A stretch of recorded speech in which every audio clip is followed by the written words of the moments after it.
Welcome to mega 9 TV. నేను ప్రతిభ. AP CM Chandrababu మనవడు మంత్రి నారా లోకేష్ కుమారుడైన నారా దేవాంశ్ తండ్రి తాతల్ని మించిపోయాడు. వారిద్దరూ రాజకీయాల్లో ఎత్తుకు పై ఎత్తులతో రికార్డులు తిరగరాస్తుంటే వారి వారసత్వాన్ని పుణికి పుచ్చుకున్న దేవాంశ్ కూడా తన వేగవంతమైన ఎత్తులతో ఏకంగా వరల్డ్ రికార్డ్ సృష్టించాడు. కేవలం 9 ఏళ్లకే నారా దేవాంశ్ వేగవంతమైన చెక్ మేట్ సాల్వర్ 175 పజిల్స్ ని పరిష్కరించి ఈ ఘనతను అందుకున్నాడు. ప్రసిద్ధ చెస్ కలెక్షన్స్ నుండి ఎంపిక చేసిన 5334 సమస్యలు కలయికలను అత్యంత వేగవంతంగా పరిష్కరించడం ద్వారా మాస్టర్ నారా దేవాంశ్ లండన్ కు చెందిన వరల్డ్ బుక్ ఆఫ్ రికార్డ్స్ లో చోటు సంపాదించాడు. తన వ్యూహాత్మకమైన ఆట తీరు, థ్రిల్లింగ్ ప్రదర్శనతో నారా దేవాంశ్ చెక్మేట్ మారథాన్ పేరుతో ఈ ప్రపంచ రికార్డును నెలకొల్పాడు. ఈ రికార్డులో దేవాంశ్ క్రమక్రమంగా సవాళ్లు విసిరి చెక్మేట్ పజిల్ క్రమాన్ని పరిష్కరించాడు.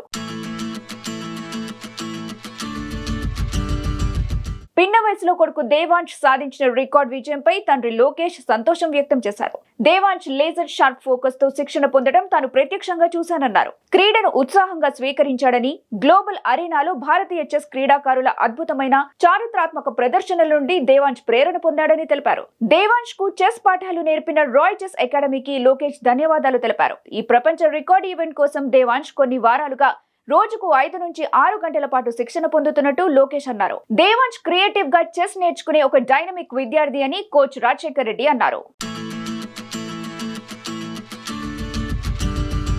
తాజాగా దేవాంశ్ మరో 2 ప్రపంచ రికార్డులను కూడా సాధించాడు. 7 డిస్క్ టవర్ ఆఫ్ హనోయ్ ని కేవలం 1 నిమిషం 43 సెకండ్లలో పూర్తి చేశాడు. 9 చెస్ బోర్డులను కేవలం 5 నిమిషాల్లో అమర్చాడు. మొత్తం 32 ముక్కలను మెరుపు వేగంతో సరైన స్థానాల్లో ఉంచాడు. దేవాంశ్ ప్రపంచ రికార్డ్ ప్రయత్నాలను న్యాయ నిర్ణేతలు, లండన్ లోని వరల్డ్ బుక్ ఆఫ్ రికార్డ్స్ అధికారులు పరిశీలించారు.